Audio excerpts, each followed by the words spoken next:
Rampage. A video game movie with Dwayne "The Rock" Johnson. Where have I seen that before? Does the movie break the video game movie curse? In my opinion, yeah, I think it does. Surely beats out all these movies, I can say that for sure.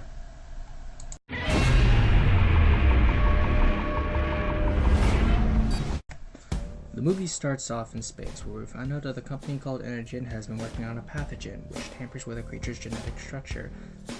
The research satellite where they've been working on this pathogen, however, explodes due to one of their test subjects killing the crew and wrecking the vessel, which we do get a pretty awesome sequence with the research satellite exploding from the view of an escape pod. But the escape pod, however, gets destroyed along with the person inside, but the samples of the pathogen fall to Earth as they were, for some reason, meant to survive re-entry, however everything else wasn't, which in a way is kind of good because the pathogen did cost a lot of money, so if something like this was to happen, it is kind of smart on their part.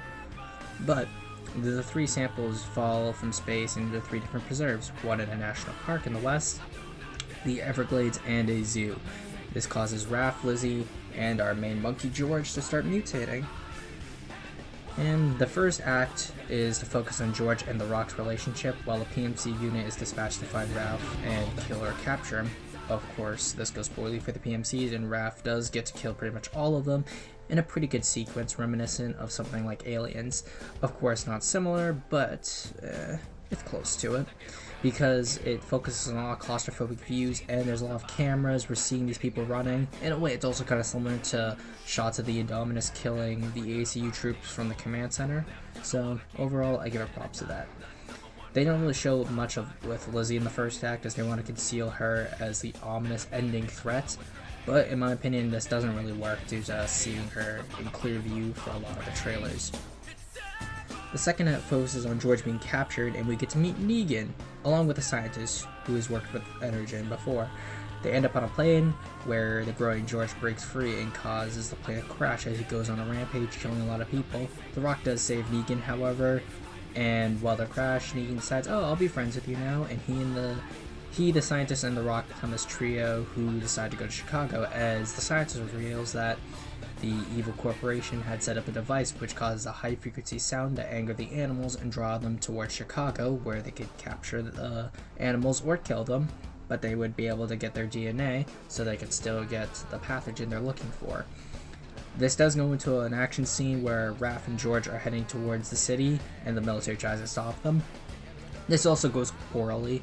We do get to see a nice shot of a kind of gunship scene similar to that of COD 4 if anyone's played it, where you're gunning down people. We see that, and there's a shot where they shoot at Ralph and George, it looks like they're dead, and then we get to see a onboard camera of a soldier, and then pretty much they all get raffle stomped by the two monsters.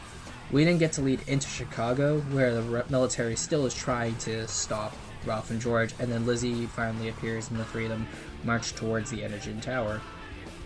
While they're up there, the Rock and the scientists are looking for a formula to try and stop and curb the monster's rage, which the original pathogen was actually causing the monsters to get even more angry, so because of this they're trying to find a way to reverse it, or at least reverse George's. This works by fighting the evil corporate lady, giving her the formula, and George grabs the evil lady and eats her. And then as the building collapses, George survives the rubble, he's all back to normal and happy. The Rock's like, oh, cool, you're back to normal. And then Ralph, Lizzie, and George all fight. Ralph gets killed by Lizzie, and then the Rock and George fight Lizzie. Ralph's dead by this point, but George is able to kill Lizzie by stabbing her in the back of the head, twisting it, breaking her neck, and him and the Rock are all happy. The scientist lady is pretty nice. The Rock starts to be nice with people again, and everything's back to normal, except for the fact that George is big, a lot of people are dead. The Moab that was supposed to be dropped on the city gets called off, so no one's getting the Moab or even a Penta-Moab at this point. And that's that. That's the whole plot. Overall, it's pretty standard. The first act's pretty good. Second act, it does move the plot a little bit too fast in my opinion, and then the third act, it's got a lot of action and it's pretty good. Overall, it's solid in its structure. Now for some differences between the game and the movie. I like a lot of what they did when they adapted this movie from the game. The first one being the fact that Lizzie, Raph, and George are people, as in some of the games they were subjected to scum soda, which is what mutated them, and others they were just subjected to certain kinds of like toxic waste and stuff when they went to different places, and that just caused them to mutate. And because of this, I like the fact that they're just animals, which means it's like, oh, they were tampering with genetic material from other animals to give these animals certain traits. So that makes sense. I'm very happy with that. They also did change a lot of the designs where Lizzie's now crocodile instead of like a lizard or a dinosaur, which she was in some of the other games. Her actual quote-unquote species has shifted between a few games, but there was another creature that was a crocodile from Rampage Total Destruction. I think his name was Croc, but aside from that, Lizzie's design is good. Ralph is, well, four-legged now, same with Lizzie, as all the characters in the original game were two-legged. George is now an albino gorilla, which, in a way, it's part of his backstory where we get to feel sorry for George, because, like, the Rock saved him when he was younger, and he wouldn't have been able to survive normally, where in the original Rampage game, George was originally a person, but his gorilla form was just a regular gorilla. It's good that they made him an albino, and that's probably due to the fact that King Kong vs. Godzilla and Kong Skull Island are both movies that are coming around before and after this movie, so to differentiate George from King Kong, I suppose that's the reason why they made him an albino. The fights are pretty good. A lot of the games don't really focus on the monsters fighting each other. It's a lot of the city destruction where you're climbing up the buildings and smashing them, which they do have the monsters do. They all climb up the Energen Tower, and it's kind of similar to the games, and George eating the corporate lady, that is very much similar to the games where you'll pick up people and you'll eat them for health. And I'd say it's pretty good. I very much enjoyed this film. For a video game film, it's really good. I'd say just on that alone, I would give it out of 10, probably an 8 out of 10 for just a video game film on its own. For a monster film, I would say it's a 7 out of 10. And then just for a film in general, I would say it's still a solid 7.5 out of 10.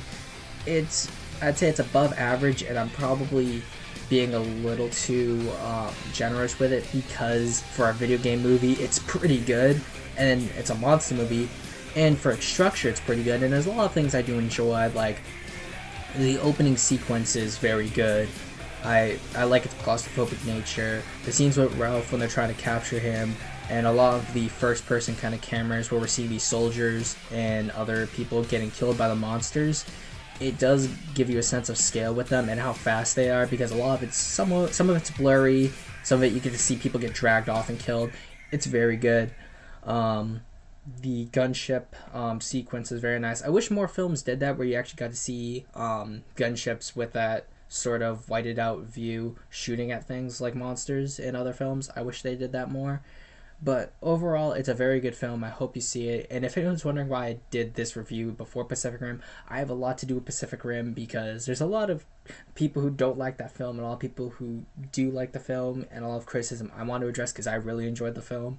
So I wanted to get this review out, give you something to listen to. Get to listen to my voice. I hope you all liked it. But that's all, guys. See ya.